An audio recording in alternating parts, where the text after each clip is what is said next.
I have the honor of being here with one of the best technical stand-up boxing coaches of all time. I'm obviously an MMA reporter because it's stand-up boxing as opposed to lie-down boxing. But now, Freddie, you're also working a lot with some elite legends in mixed martial arts. Talk to us about that. You know, I've had a chance to work with the best guys in MMA sport, and it's an honor for me because they're all great guys.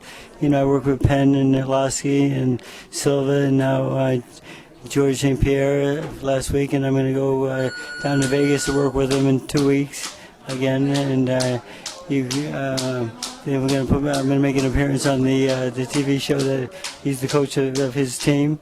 And it's a lot of fun teaching these guys how to use their hands and how to improve fighters. If I can help anyone become a better fighter, I'm going to do it. Now, George St. Pierre is lauded by the Sherdog, the top mixed martial arts website, as being pound for pound one of the greatest mixed martial arts fighter, even above Fedor. They have him at the moment. How is he technically with his hands compared to an elite level boxer? He's good. I mean, you know, the things that I showed him were very high-end moves, like not for green guys, not for rookies, because he understands the fighting game. He understands balance, and he absorbed everything really, really well. He gave me a real nice picture and said, "Thanks for taking me back to school." So, because we taught him some real fine points and some real technical moves that only a professional like himself can make. Talk to us about learning new moves. Behind us, we have the son of a legend, Julio Cesar Chavez Jr. I just saw you working with him technically with some really specific instruction. How is he technically? He's a lot better than I thought he'd be. Technically, he knows the sport of boxing. I know he's born with it, and he has a lot of experience.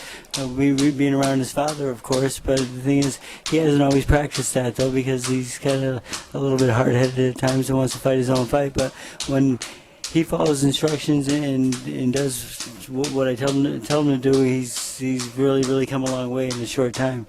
He did a great jab. He's got great power in both hands, and when he sets down in his punches, he really can punch. He's kind of known as not to be a big puncher at this point of his career, but I think we're going to change that. And what type of fight does he like to take when you're not giving him instruction? Namely, if left to his own devices, how does he like to fight? Like his dad, inside and short.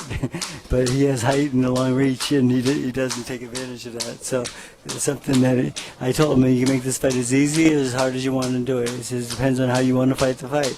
So he says, in the fight I'll do the right thing. I said, I expect it, so we'll see. Freddie, he doesn't box. He's a boxer-puncher. He's not on the outside. He's hanging in there banging. I noticed you working on a lot of counter-punching with him, which is the most painful and probably effective way to box, where you punch inside the inside the opponent's blows. And, of course, his dad was one of the greatest counter-punchers of all time. Is that a skill that runs in the family? He must have. It must be in his blood, because he picks it up. He picks it up so quickly. It's very natural to him. He just like got in the habit of not doing it anymore. He just got kind of lazy with it, because in every training camp he's ever been in, his people tell me he's always been the boss.